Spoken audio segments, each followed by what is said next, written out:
Today's daf we're going to be learning is Bava Batra daf Kuf Mem Chet. A pretty straightforward daf, but there is one section toward the end that's a little bit complicated.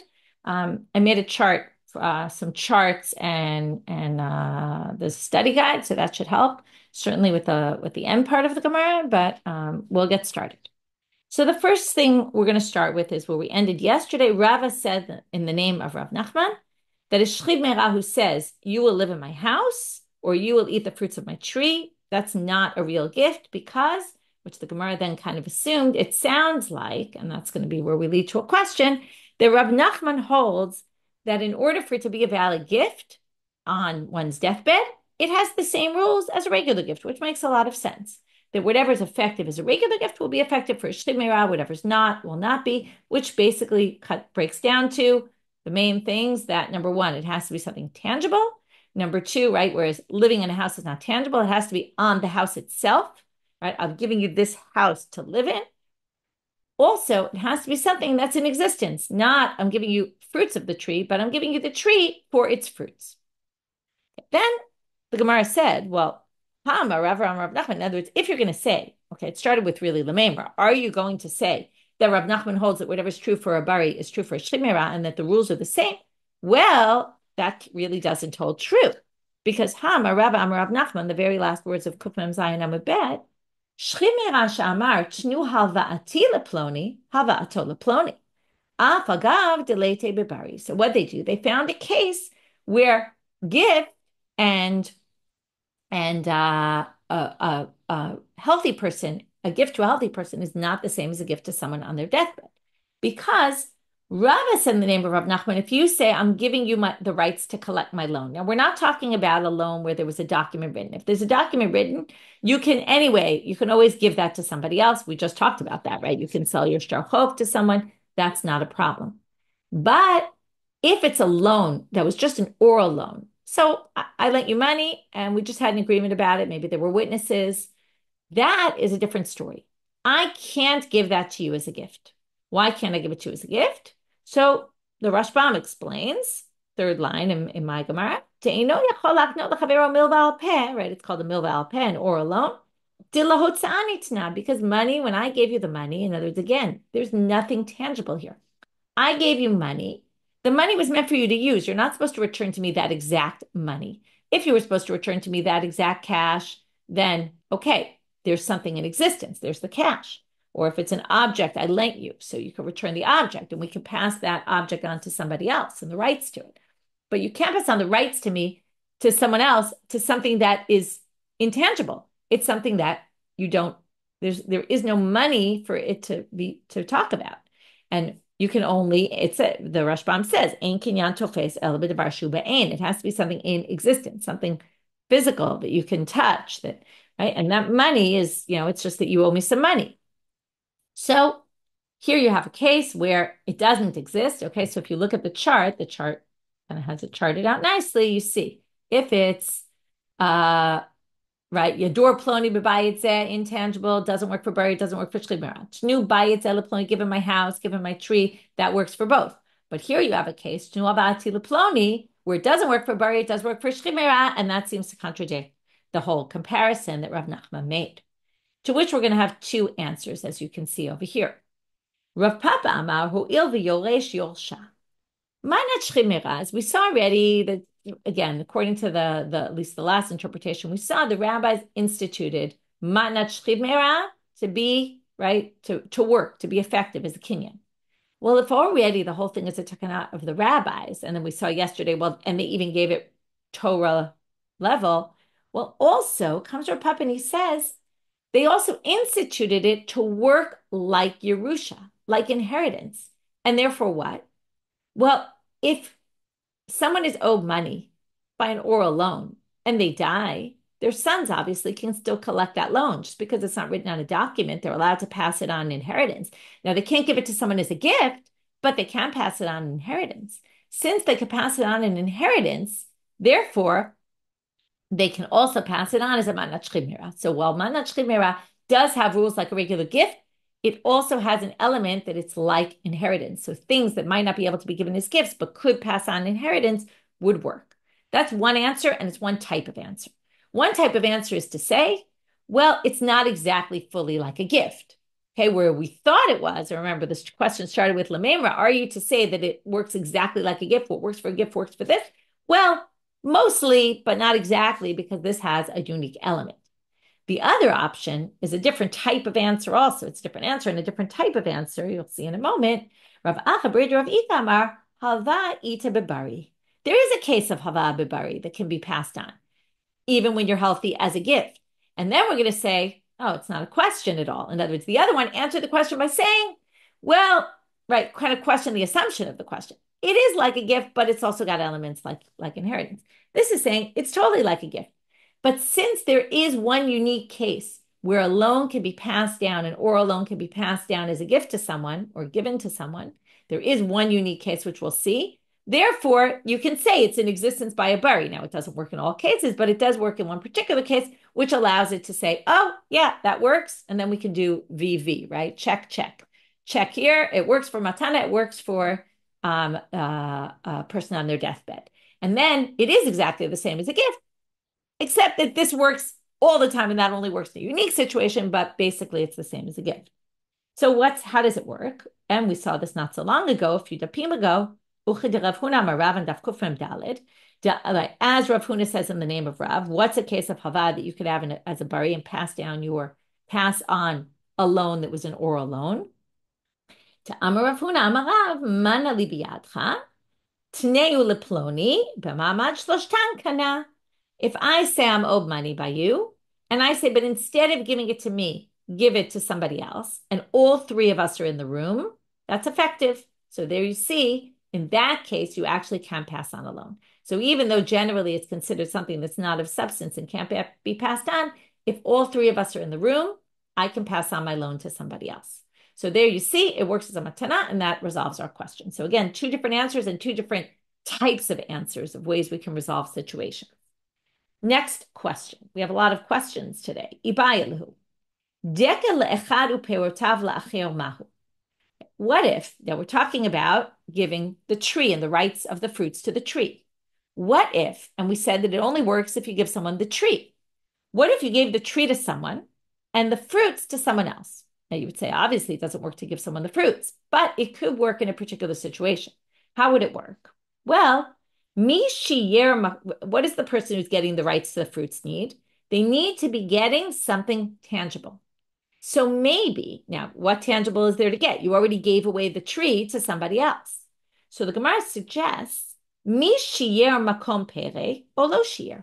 Perhaps when you gave the tree to someone, since your intent was to give the fruits to someone else, perhaps you retained a little bit of the tree itself, the place where the fruits come out of, right? The edges of the branches, you could say, or something like that.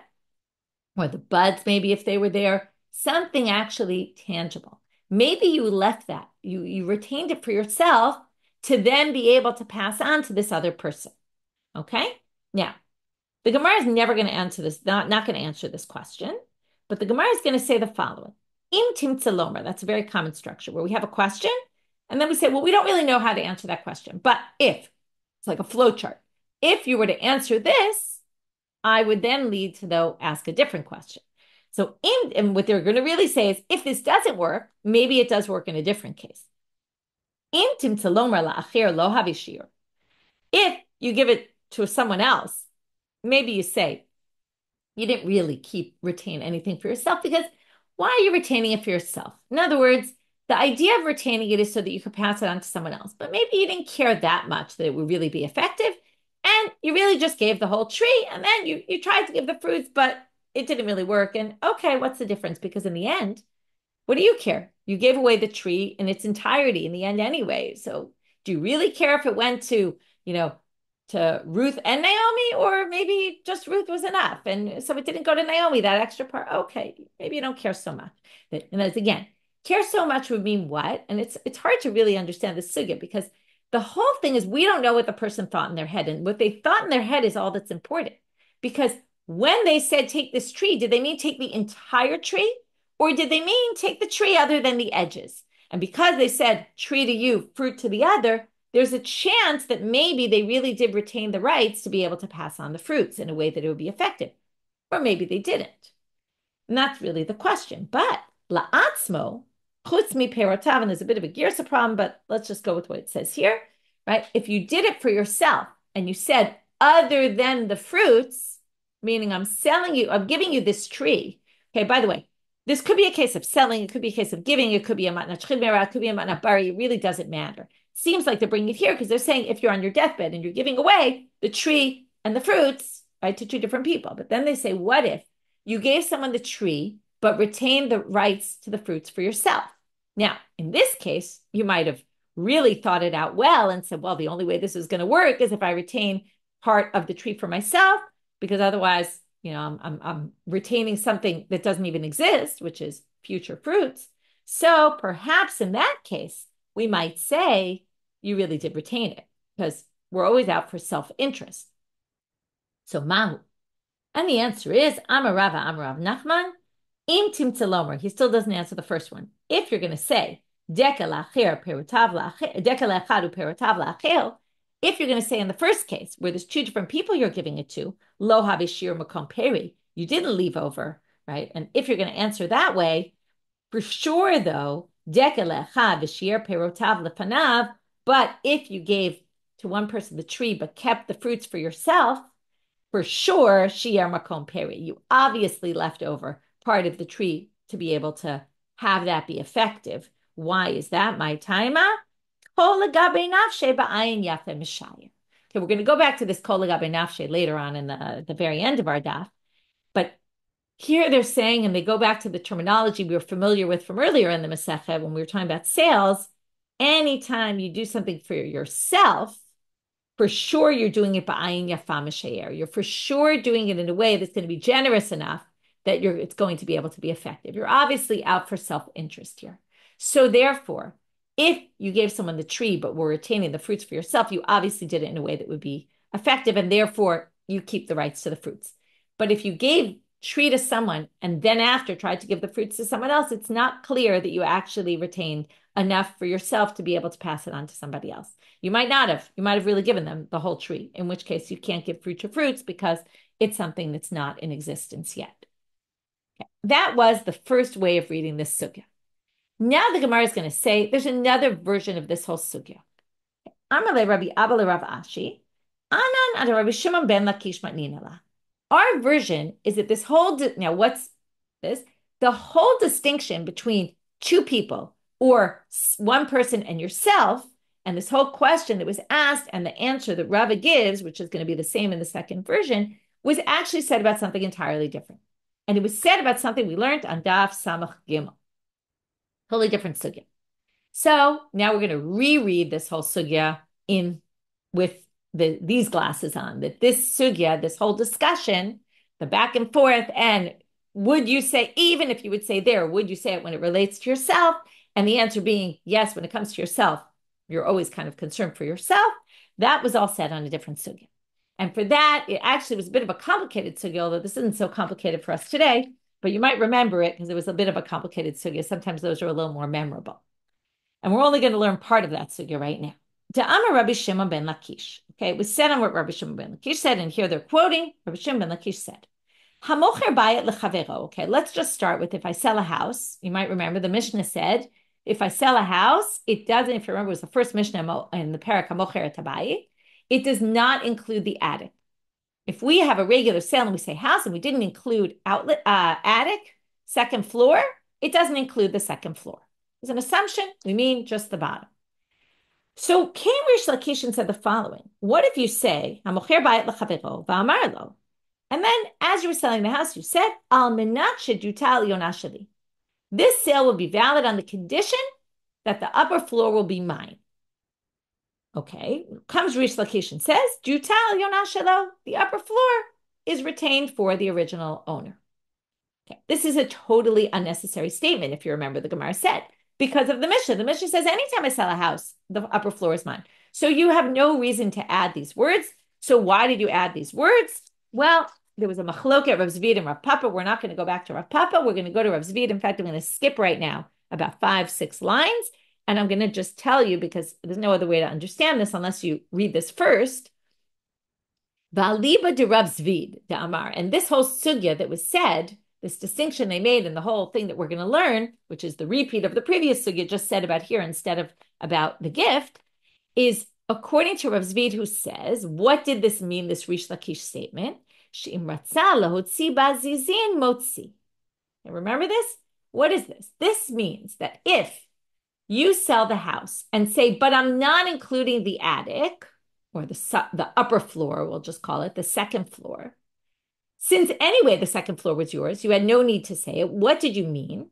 Well, even on this, there were different interpretations, but we'll go with, from what I remember, it was the Rashbam there that said, well, when I sold you the house, it includes the courtyard, and not only the courtyard floor, but the airspace of the courtyard, which means that when I retain for myself the upper floor, if I don't say anything, I only retain the upper floor, but not the rights to put posts out, unless I hang my laundry outside or other things that I don't have space for them to store in my house.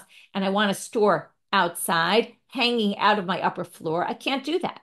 So comes Reish Lakish and said, but if I added the words other than the upper floor, what I mean is, according to Rav Zvid's understanding of Reish Lakish, what I mean is that if I want to put out these zizim, I want to put a beam coming out of my window or my wall, attach my wall so I can hang things in your airspace of your courtyard, I can do that. And that's what it means. Okay, so what does this have to do with? Well, here comes our question. We're now on Amud Bet. Ibayat lehu. Bayat le'echad ujuta le'echad mahu. If you gave, now this was a case where you retained it for yourself. What if you were giving a house to one and the juta to somebody else? Mi habishir olo. If you sold your house in parts, I sold the downstairs to one person and the upstairs to the other. Did that mean that the upstairs person has rights to put out beams coming out of their wall? Did I retain those rights to do that or not? Because remember, I said I'm selling you the house, but I said I'm selling someone else the upper floor. So is that similar to almanat that I keep the upper floor for myself? Okay, now, intim talomar. And then comes the second part. Now, we already dealt with yourself, but the language we used before that Reish Lakish used was almanat. Now, almanat is the language of a condition. That seems very clear that if I say on the condition that the jutal yonah is mine, for sure, I get the rights to put these beams out my window into the airspace of your courtyard. But intim talomar, bayit le'echad jutal le'echad lo avishir, right? We don't know the answer to that first question. Again, this is a parallel to the previous sugya. If I sell the house to one person and the upper floor to another, it's not clear whether the person living upstairs, whether I, when I gave the house to the first one, sold the house to the first, did I retain the rights for the airspace of the courtyard up above? Unclear. However, chutz midyuta mahu. What if I didn't say almanah? This will be a sale on the condition that I get to keep the upper floor, which we understood to mean I keep it for myself, the rights to put out these beams. But what if I said the wording, I'm selling you my house other than the jutal yonah? Now, it's not as clear. So the question is, chutz midyuta, would we say that's enough to say I retain the rights to put out stuff into the airspace, or maybe not? And that's the question. And to which, just like in the previous sugya, Amar Rav Nachman, intim salom bayit lechad juta lecha lo avishir, even if you were to say that when it's two different people, the upper person doesn't get the rights to hang things out, chutz midyuta havishir. But saying the words other than my upper floor would be sufficient. Again, because he doesn't say it here, but the same reason as before, because we assume that when I retain something for myself, I'm doing it kol legabe nafshe, anything for myself, I'll be doing ba'ayin yafa, I'm going to be generous to myself, and I'm obviously retaining those rights. And they're just telling you here, va'aliba de Rav Zvid. Now, we already knew this because there was no other way to read this without reading this first. But aliba de Rav Zvid, this is all according to Rav Zvid as opposed to Rav Papa's explanation. It's all according to Rav Zvid. She'im ratzah lotzi bazizim motzi. So alma kevan deshir diuta makom zizim nami shir. We assume that if you retain the upper floor for yourself, you also retain the rights to put beams out. Okay, and we don't read the other words because that's not relevant. That would be connecting it back to our sugya. But remember, we're in two different versions. It was either said about this or said about that. They don't really connect. So this other line that would say, oh, this is just like our case that we had before, that's not relevant. It seems to be a mistake, or at least according to the way the version of our text reads, which is these are two totally separate sugyot. They're the same. It's just some people had the version it was said about our case, about chutz mi perotav, and some people think it was about the other case. And that's where we leave it. Okay. Amar Rav Yosef Bar Yumi, Amar Rav Nachman. We're now going to have two statements of Rav Nachman. One is from Rav Yosef Bar Yumi. The next one is from Rav Acha Bar Yumi. Obviously, they were brothers, and they're each passing down the Torah of Rav Nachman. Now, these are both a little bit, one has a little bit of an interesting twist on what we've been learning, and one is a totally crazy twist on what we've been learning, which throws everything we've been saying up in the air. We're back to our basic law here of the Mishnah. And these are basics we have to get down pat, if you give away all your property on your deathbed, we assume you were only doing it because you thought you were going to die. If you die, it's effective. And that's right. Even no kinyan, no nothing, right? It's all effective. If you don't die and you get better, it all goes back to you because you really didn't intend to give away all your property and leave yourself with nothing. You only did it because you thought you were dying. But if you only gave away part, well, it's effective. Okay, perhaps you need a kinyan. We're going to get to all that later. But it would be effective. And assuming either you did a kinyan, either you didn't, depending on whether you need that. But let's just put that issue aside right now. But if you got better, it doesn't go back to you because you only gave away part. And it's very likely that you're actually giving a gift because you wanted to give a gift and the gift is done and it's a done deal. And whether you get better, whether you die, it doesn't matter. The gift is a gift.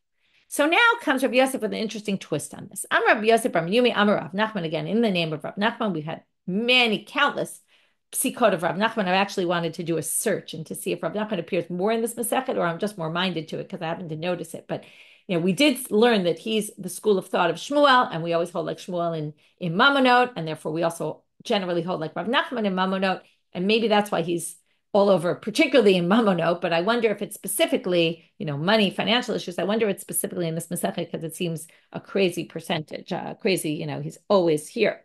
Anyway, he says the following. So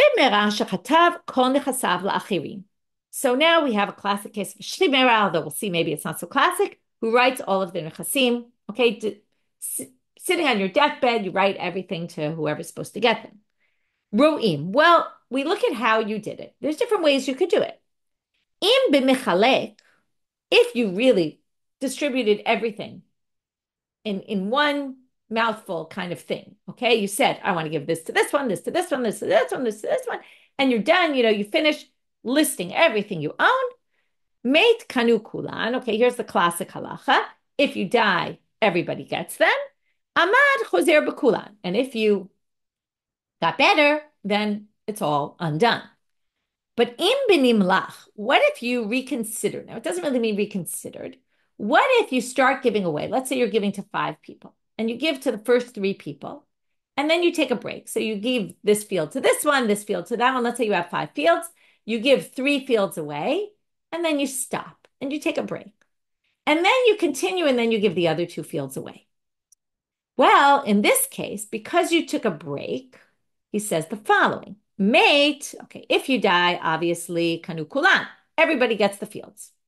Amad, but if you got better, then what would happen? Well, when you first gave away the first 3, that's what we call matana b'miktzat. You didn't give away everything. So at the beginning, you only gave away part, which means that if you got better, what would happen? It's a done deal anyway. Doesn't matter that you got better, you gave it away. The last 2, you distributed all at one time, and at that point, you've distributed all your property. So that's considered matnat chimera. So you have matana b'miktzat for the first 3, and the last 2 are matnat chimera, classic. And therefore, amad eino choser ela ba'acharon. Only the last one, or in my case, the last 2, right? Whatever you said after you took your break would end up being, would end up going back to you because you got better. But the first 3 would not. To which the Gemara says, wait a minute. Why do we assume that you intended the first 3 to be matana b'miktzat and you weren't at that point planning to give away all your possessions, and only at the end you plan to give away all your possessions, and therefore only those would revert back to you? Dilma iyune kama ayim v'hader yav. Maybe you were just thinking about, you already determined I want these 3 people to get my first 3 fields. And you were just trying to figure out who's going to get my other 2. But from the beginning, you were planning to distribute everything. To which they say, Stame d'shchimera medak daik v'hadr yaif. Classic shchimera. In other words, again, we don't know what everybody does, but we try to go by what generally people do. Generally, and we go by, the typical human behavior, and that affects halacha. That's how we determine halacha, based on what we make assumptions about what people do. So that's why I always think it's very comparable to economics, where we make all sorts of assumptions, even if they're not necessarily true. So a regular shchimera, when they're dividing up their property, they generally figure it all out first and then say, okay, this to this person, this to this person, this to this one, this to this one, that to that one. They don't generally give away some and then think about, what do I want to do with the rest, and then give away the rest. Now, of course, there could be somebody who would do that. But generally, we go by the general rule, and that's generally the way it goes. So therefore, we can assume if you took a break, you really, in the beginning, were only planning to give away some, and then that turns into a matana b'miktzah, which means if you get better, it doesn't ever go back to you. Now comes the real shocking statement, and then we're going to get to the complicated sugya. But let's start with the shocking statement. Amar Rav Acha bar Menyume Amar Rav Nachman. Shchimera shekatav kol nechasav la'acherim va'amad. Okay, I want you to finish the sentence before you look at it inside. A shchimera that wrote all of his nechasim to other people, right? Gave out everything. Ve'amad, what do we say? If you got better, it all goes back to you. What does the next word say? Eino choser. It doesn't go back to you. Okay, why not? We're worried. Maybe you have a Swiss bank account and we don't know about it. Okay, that's your classic concern, he says. Okay, this is shocking. To which the Gemara, right? Because it undoes. We now say that any situation we're worried someone has a Swiss bank account, money we don't know about. And then what would it mean if they had a Swiss bank account? It means that they give away all their property. It means they weren't necessarily planning to die, because were they planning to die, they would have also given away the Swiss bank account. So the Gemara asks the obvious question: how will you ever have a case then of a shchimera who gives away all the property, to which the Mishnah says, if you get better, right, it reverts back to you. Your matana is not forever, because if you get better, it goes back to you. How on earth are we going to find a case where that works? So Amarav, we're going to have two possible answers. Amarav Chama be'omer kol nechasai. The Mishnah is in a case where you added the words, this is all my property. Okay, if you say all my property is given to this person, or you say all my property is given to this person and that person, that person, that person, but you say the words all my property, then we assume you mean all your property. If you just say, I'm giving this to so-and-so, and this to so-and-so, and this to so-and-so, and this to so-and-so, and we think this is what all your land is, but we don't really know, then it's not a matnat shchimera. Fascinating.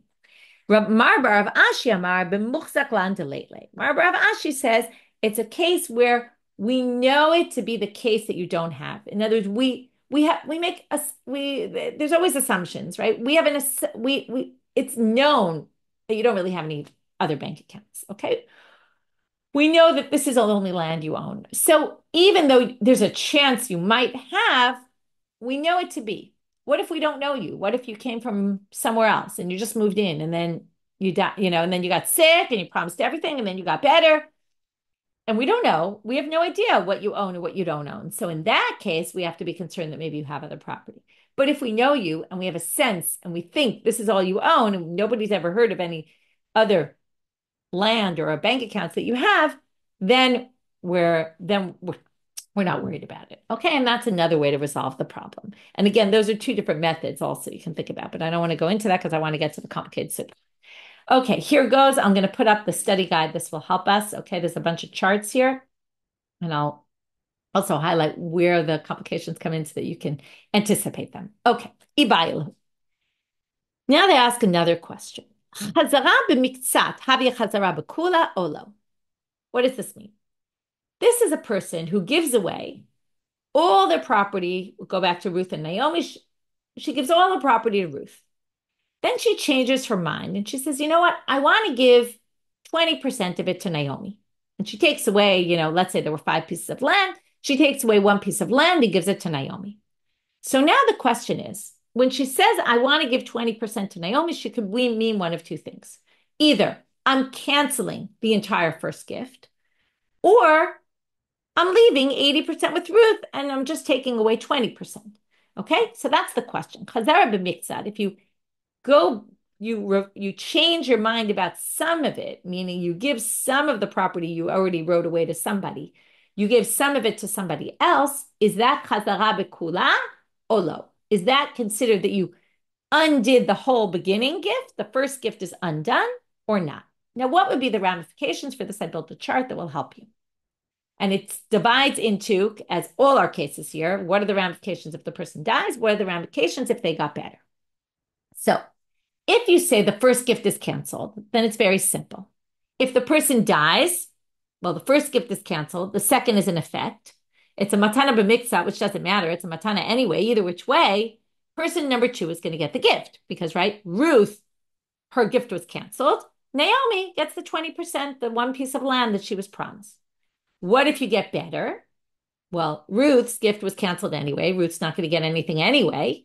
And Naomi's going to get her gift because it's a matana b'miktzad. It's only 20% of your possessions, or whoever's possessions gave it to Naomi. It's 20% of their possessions. So that goes to Naomi. Okay, that's pretty simple. What if you say lo b'tela kula? Now it's going to divide into died or got better.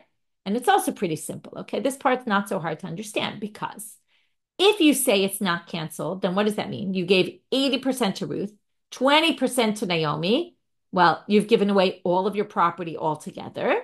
So it divides into if the person died or the person got better. If the person died, you gave away all your property. Great. It's all valid. Ruth will get 80%. Naomi will get 20%. If you get better, it's a matna shchivera. You gave away all your possessions and everything's canceled. Okay? Because you got better. Now, here comes the tricky part. That's the way we understand this box. Okay, this box, which I'm highlighting, if you get better in the event that it wasn't canceled, we assume that means, right? Again, I want to get this very clear. If it wasn't canceled, it meant you gave 80% to Ruth, 20% to Naomi, and because you gave away everything, it's a matna shchivera. If the person gets better, the whole thing is canceled. However, in another 2 minutes, the sugya is going to think something else. The Gemara is going to suggest, and it will be rejected, but they're going to suggest a different understanding of this. And for this, I put another chart down below here. That they're going to suggest that this is a bit of a weird way of giving away all your property because you gave away all your property to Ruth. Then, okay, let's just use you as the example. You gave away all the property to Ruth. Then you said, well, you know what? One of the fields I want to give to Naomi. Since you separated that out, it was done kind of at a separate time, that gift to Naomi perhaps is viewed, okay, you have to think about this, since you gave 20% to Naomi at that moment, even though the 80% is still going to Ruth because it's not canceled, the gift to Ruth, but now you're dividing it up in a way that you're giving 20% to Ruth, that's viewed like a gift b'miktzat, because you're giving just some to Naomi at that moment. So if that's viewed as a matana b'miktzat, if you get better, it won't revert back to you because it was a matana b'miktzah because you only gave away part. That's the way the Gemara is going to understand it for a short period of time. Okay? So that's where things get a little complicated. So I wanted to preface it and kind of prepare you for that because I explained it very clearly here. And just so you know that that one box is not so clear because the Gemara is going to suggest otherwise. So again, our question is it completely canceled or is it not completely canceled with what you gave to Ruth? In the case where, again, you started with 100% and then you gave 20% of that to somebody else. So when you changed your mind, did you change your mind completely and just say, I don't want to give away those other 4 fields. I only really want to give away 1 field and I want to give it to Naomi. Or are you saying I want to actually give everything away, just part of it I want to give to Naomi? So the Gemara, to get to an answer, brings a braita, Tashma. Let's learn from here. The braita says exactly our case. Kulan larishon umiktatan l'sheni. If you gave everything to the first person and then you gave some of it to the second, it's exactly our case.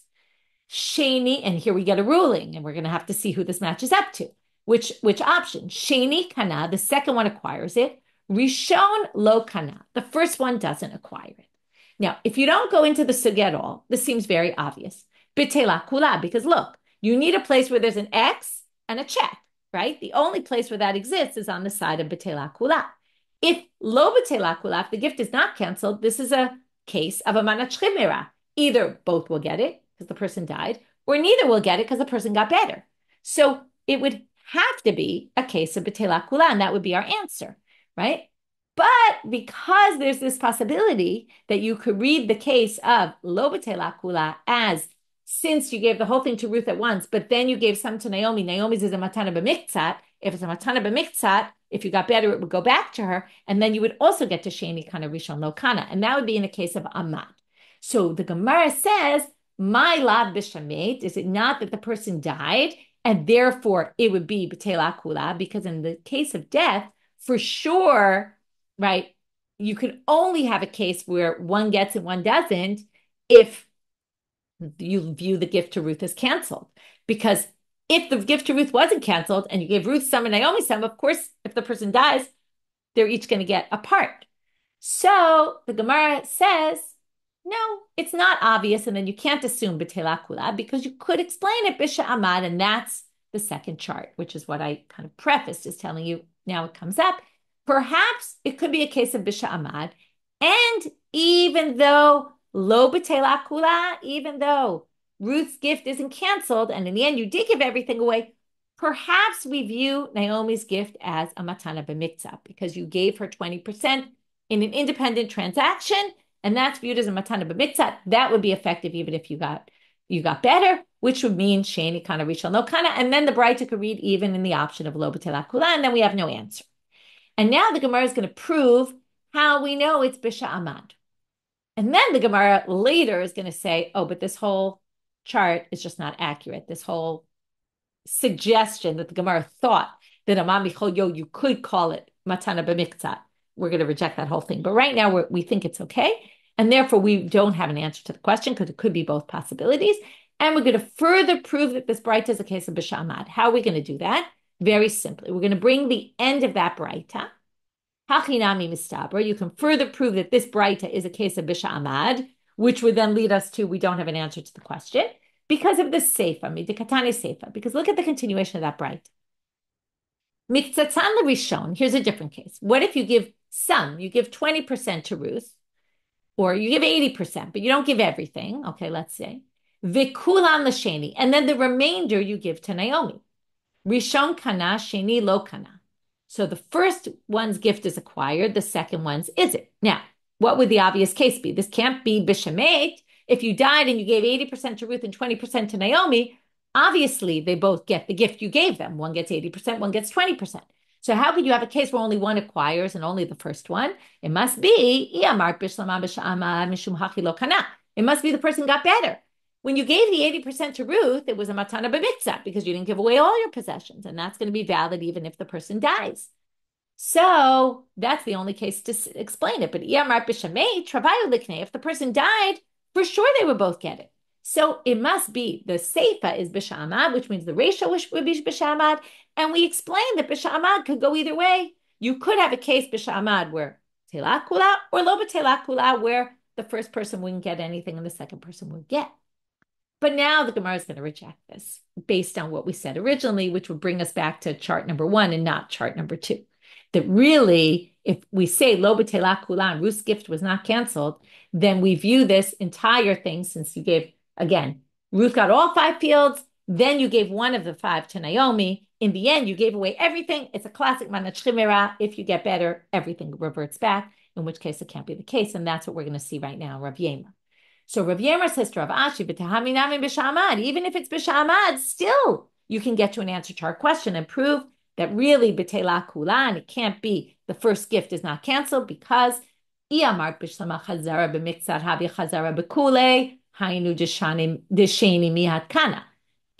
say chazara b'miktzat is chazara b'kula, really you cancel when you give 20% to Naomi, take it from the 80%, from the 100% that Ruth got.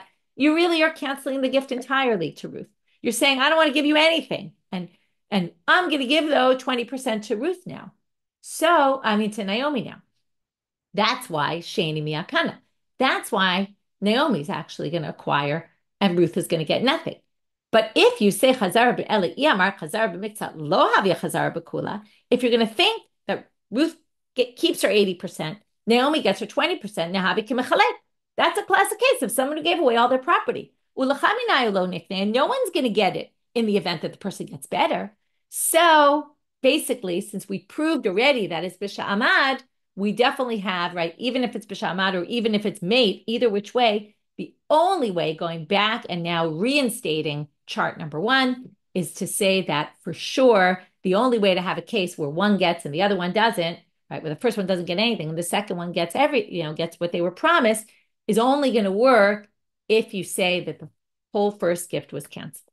Okay, and that's our conclusion. And now the Gemara even says it, v'hilchata chazara b'miktzar havya chazara b'kula. And the halacha is, if you basically change and give 20% to somebody else or any percentage, I'm just using it as an example, that is considered chazara b'kula. It means you completely undid the first gift. And then if we go back to this braita, Reisha, which is kulan l'rishon mitzatan l'sheni, sheni kana rishon lo kana, that's our case, and we say one got it, one didn't. Mishkacha la ben shemei ben sha'amad. That case could be whether the person died or whether the person got better, because it's true in either case, because the first gift is a gift no matter what. The one to Naomi, sorry, the one you fixed, the one to Naomi is a gift no matter what, and the one to Ruth was canceled, so it's not a gift no matter what. She gets nothing. But Seifa, which we already said can only be b'sha'amad, and that's basically what the Gemara is going to say. So even though the Reisha could be either case, the Seifa is mitzatan l'rishon v'kulan l'sheni. If you give some to the first person and then you give the rest to the second person, rishon kana sheni lo kana, only the first person's kinyan is going to be effective. That lo mishkacha la ela b'sha'amad. The only way to explain that case is b'sha'amad, because if the person died, obviously the gift to each would be valid. Okay, that was a bit of a complicated sugya, but in the end, we simply go back. If we had just started with this, it would have been easier. We simply go back and say the proof is from the braita. The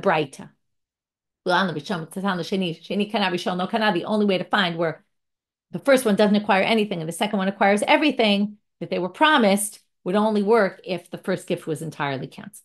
Okay, and that would work whether they died, whether they didn't. Okay, that was the hard part. Now we're going to finish up with some easier stuff. Okay, if you're still confused about that, I recommend you just review that section, because once you learn it a second time, it'll be much easier to get. Okay,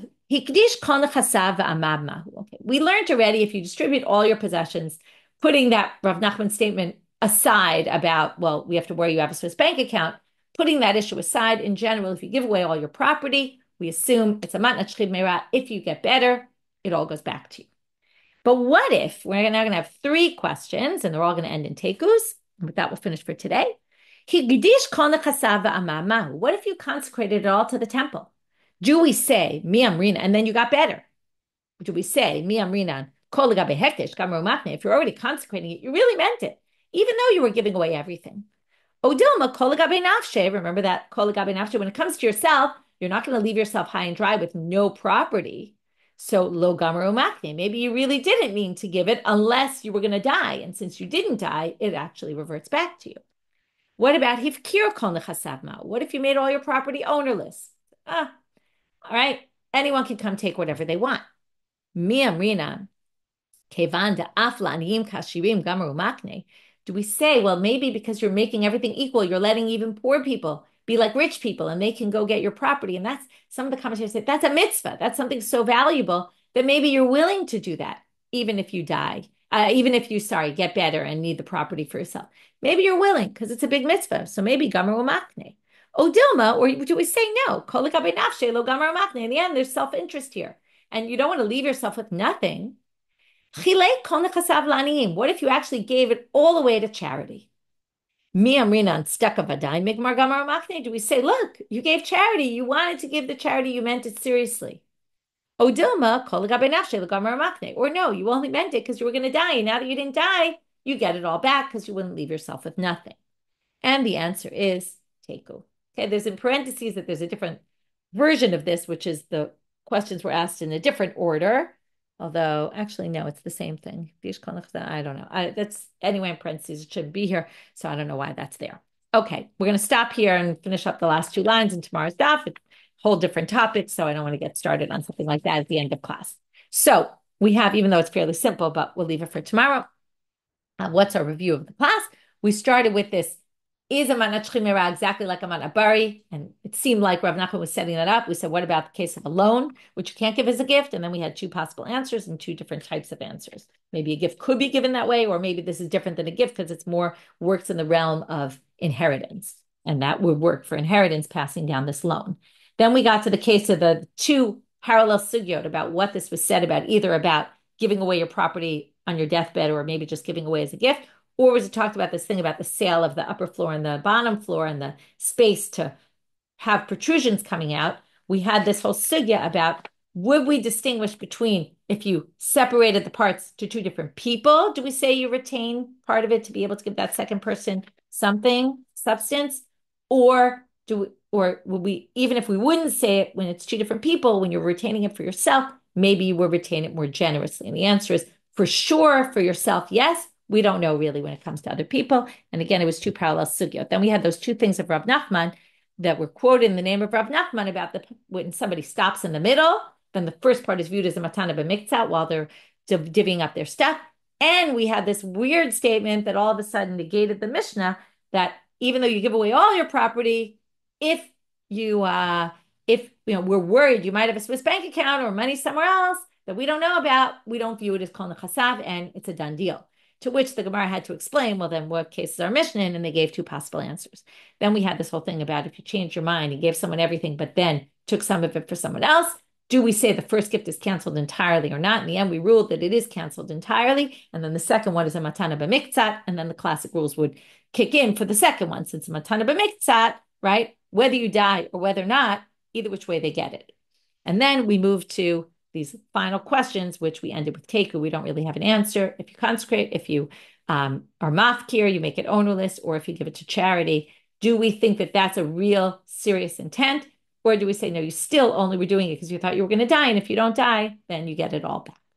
That we finished for today. Wishing everyone a good day, and shnishma b'sorot tovot.